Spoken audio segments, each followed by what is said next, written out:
So'ragan bo'lardik, kuyov bolamizni bir eski tanishlari tashrif buyurgan. Endi xalq tilida aytganda tashqarida tabrikka chiqaman deb juda ham bir shantaj qilyaptilar. To'g'ri tushunasizlar degan umidamiz albatta. Juda ham bir seryoz inson ekan kuyov bolamizning eski tanishlari. Qanilar shu yerda bo'lsa, davramizga taklif qilgan bo'lardik. Mana shu insonni. Oling qo'lingizda, oling qo'lingizda. Mahmud aka. Mahmud aka. Mani kirgizmayapti bu aka. Nimaga meni tashlab ketdingiz?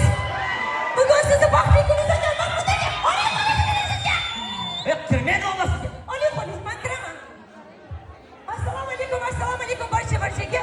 Bugun Mahmudjonning tug'ilgan kunlari emas, balki to'ylari.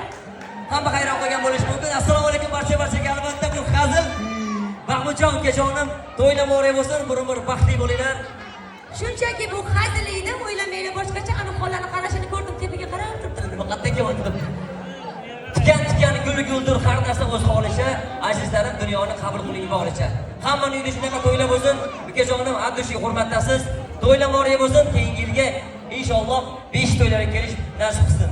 我是你讲是这种正常物质感不是这一档，我同到这有的我和是这种我出来多和国家打上来，我说baxtli bo'linglar. Hozir hammamiz birgalikda o'ynaymiz. Sog' bo'linglar, salomat bo'linglar. Hazilga rozi bo'lasizlar, ukajonim Abdushiy.